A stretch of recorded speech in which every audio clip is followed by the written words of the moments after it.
বরাক ভয়েসে আপনাদেরকে স্বাগতম জানাই। আজকে কয়েকটি বিশেষ গুরুত্বপূর্ণ খবর নিয়ে আসলাম।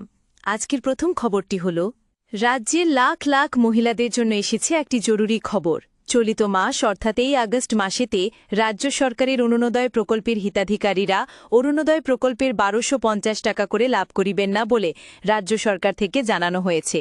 এর পরিবর্তে আগামী সেপ্টেম্বর মাসেতে প্রধানমন্ত্রী নরেন্দ্র মোদীর জন্মদিনেতে অরুণোদয় 3.0 প্রকল্পের শুভ আরম্ভ করা হবে, যার ফলে আগামী সেপ্টেম্বর মাসেতেই রাজ্য সরকারের অরুণোদয় প্রকল্পের হিতাধিকারীরা নিয়মিতভাবে প্রতি মাসে অরুণোদয় প্রকল্পের ১২৫০ টাকা করে লাভ করিবেন বলে ঘোষণা মুখ্যমন্ত্রী ড হেমন্ত বিশ্ব শর্মার। এইবার প্রায় ৪০ লাখ পর্যন্ত অরুণোদয় প্রকল্পের হিতাধিকারীরা বৃদ্ধি হয়েছেন বলে জানিয়েছেন মুখ্যমন্ত্রী ড হেমন্ত বিশ্ব শর্মা। এদিকে অরুণোদয় প্রকল্প থাকা রাজ্যের প্রতিটি পরিবারের জন্য এসেছে একটি ভালো খবর। অরুণোদয় প্রকল্প থাকা পরিবারেরা এবার থেকে এলপিজি গ্যাস সিলিন্ডার ক্রয় করিলে এলপিজি গ্যাস সিলিন্ডারতে রাজ্য সরকার থেকে ২৫০ টাকা করে আর্থিক সাহায্য প্রদান করা হবে বলে ঘোষণা মুখ্যমন্ত্রী ড হেমন্ত বিশ্ব শর্মার।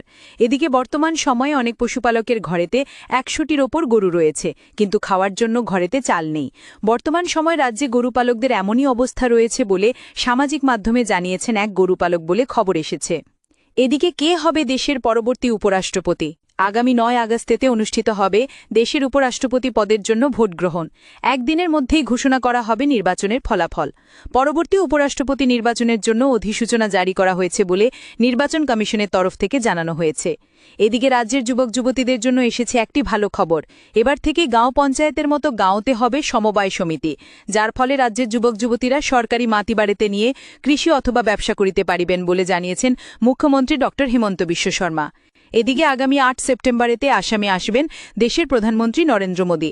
প্রধানমন্ত্রী নরেন্দ্র মোদী আসামে এসে নতুন কয়েকটি প্রকল্পের উদ্বোধন করিবেন বলে জানিয়েছেন মুখ্যমন্ত্রী ড হেমন্ত বিশ্ব শর্মা।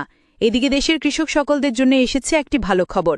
যে সকল কৃষকেরা পিএম কিষাণের অধীনে রয়েছেন, এই সকল কৃষকেরা আজ ২ আগস্ট পিএম কিষাণের ২০ নং কিস্তির ২০০০ করে টাকা কৃষকেরা আজ ব্যাংক অ্যাকাউন্টেতে লাভ করিবেন বলে কেন্দ্রীয় সরকার থেকে জানানো হয়েছে। এদিকে রাজ্যের আবহাওয়া বিজ্ঞান কেন্দ্রের তরফ থেকে সতর্কবাণী জারি করা হয়েছে।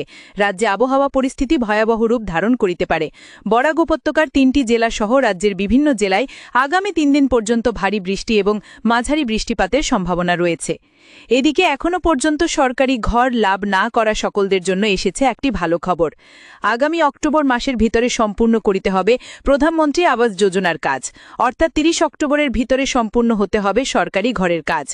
রাজ্যের ৭ লাখ সরকারি ঘর নির্মাণের কাজ সম্পূর্ণ হওয়ার পর যে সকলেরা এখনও সরকারি ঘর লাভ করেননি, সেই সকলেরা নতুন সরকারি ঘর লাভ করিবেন। রাজ্যের সরকারি ঘর নির্মাণ নিয়ে বৃহৎ ঘোষণা মন্ত্রী রঞ্জিত কুমার দাসের। আমাদের ডেইলি খবরগুলি ভালো লাগলে আমাদের ভিডিওতে লাইক দিয়ে চ্যানেলটিকে সাবস্ক্রাইব করে নেবেন।